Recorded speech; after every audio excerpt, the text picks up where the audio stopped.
यमकृत शिवकेशवस्तुति। ध्यानं माधवो माधवावीशौ सर्वसिद्धिविहायिनौ वन्दे परस्परात्मानौ परस्परनुतिप्रियौ। स्तोत्रं गोविन्द माधव मुकुन्द हरे मुरारे शम्भो शिवेश शशिशेखर शूलपाणे दामोदराच्युत जनार्दन वासुदेव। त्याज्या भटाय इति सन्ततमामनन्ति गङ्गाधरान्धकरिपो हर नीलकण्ठ वैकुण्ठकैटभरिपो कमठाब्जपाणे भूतेश खण्डपरशो मृडचण्डिकेश। त्याज्या भटाय इति सन्ततमामनन्ति विष्णो नृसिंह मधुसूदन चक्रपाणे गौरीपते गिरीश शङ्कर चन्द्रचूड नारायणासुरनिबर्हण शाङ्ग्यपाणे।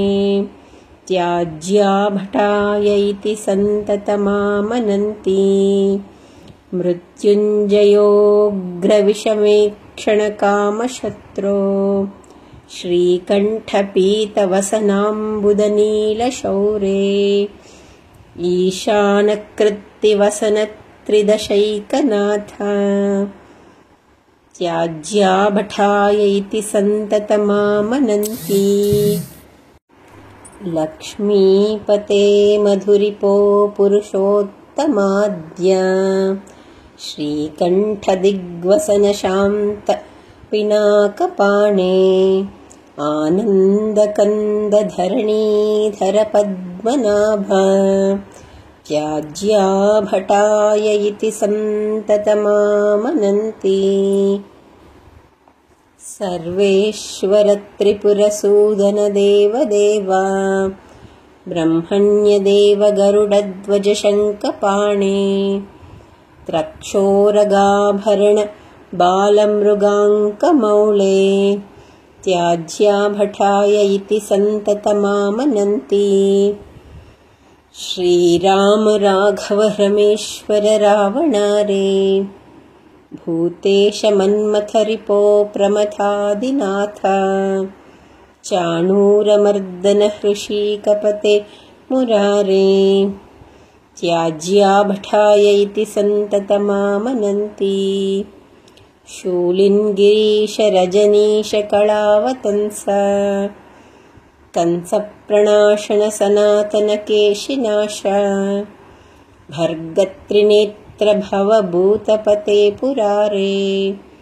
त्याज्या भटाय इति सन्ततमामनन्ति गोपीपते यदुपते वसुदेवसूनो कर्पूरगौरवृषभध्वजपालनेत्र गोवर्धनोद्धरण धर्मधुरीण गोप। त्याज्या भटाय इति सन्ततमामनन्ति स्थाणो त्रिलोचन पिनाकधर स्मरारे कृष्णानिरुद्ध कमलाकर कल्मषारे विश्वेश्वर त्रिपथगात्र जटाकलाप। त्याज्या भटाय इति सन्ततमामनन्ति अष्टोत्तराधिकशतेन सुचारुनाम्नां सन्दर्भितां ललितरत्नकदम्बकेन सन्नामकां दृढगुणां द्विजकण्ठगां यः कुर्यादिमां स्रजमहो संयमं न पश्येत् इति यमकृत श्री शिवकेशवस्तुति।